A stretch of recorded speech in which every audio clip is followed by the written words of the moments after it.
That was a big announcement tonight. Your next title defense, you will be back at Bellator 260 against Yaroslav Amosov. What do you think of the matchup, man? Give me your early thoughts on it. Good matchup, undefeated guy, complete fighter. He's a great wrestler, he's a good striker, and looking forward to locking horns with him and coming up on top. And it's champion versus the #1 contender. The rankings launched. You saw him as the guy that was atop. Did you think that he would probably be next? I would think so. He's been fighting everybody that throw in front of him. He's got some good wins. A good record, and I was expecting it to be him. And have you watched his previous fights? Have you been impressed with what you've seen? Yeah, I watch most guys at welterweight. I see somebody that's might be a future opponent. I always watch, and like I said, just another complete fighter, another tough opponent.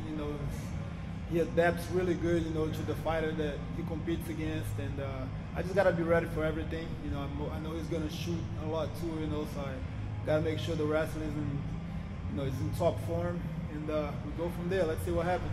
Wrestling's one thing I think that sticks out to people. The other is his record.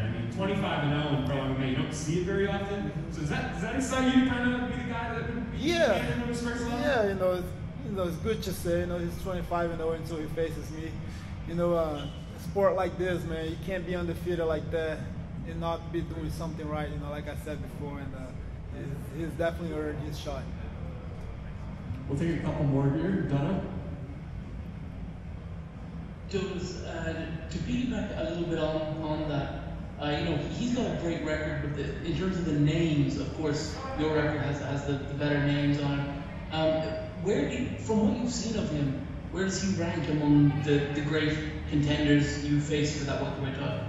Yeah, it's like you said, I fought, much bigger names, much bigger fighters, so I'm not too concerned. I know, even though it's 25-0, it's like you said, the difference is the level of opponents, the level of fighting that you compete against, and I know I have that in my record. I fought against great guys, being here in the company for a decade, so I've seen it all. I've seen everything, so I just got to be in my best form, and it doesn't matter who it is, I'm going to be the winner.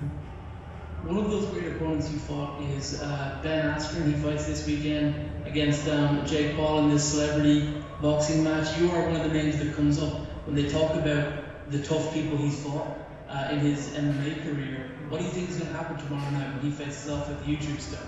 I'm pulling for him to win for sure. People don't give him a lot of credit. I guess it's because of the last 2 losses. I just don't think he was at the prime. I fought him when he was in his prime, and he's a tough guy. I tried to hit him with everything I could, and he just took it and kept coming. So I'm just hoping he wins. Especially because of the guy he's fighting. He talks a lot. YouTuber, so I'm pulling for him. I hope he pulls it off tomorrow night. Last question, Jay.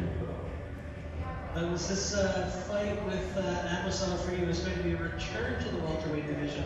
Last time you did try to take a stab at the middleweight title against Yaroslav.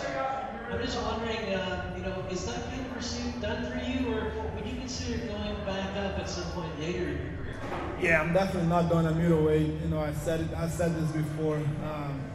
I think it was a terrible performance on my part, but I know I could have done a lot better.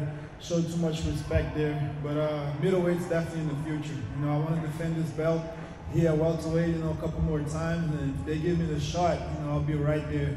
Hopefully they do a middleweight tournament in the future. I jump in there and go for the belt from there. But for right now, welterweight's the weight class, and let's see what happens from there. Thanks for the time, Douglas. Yeah, no problem. Thanks.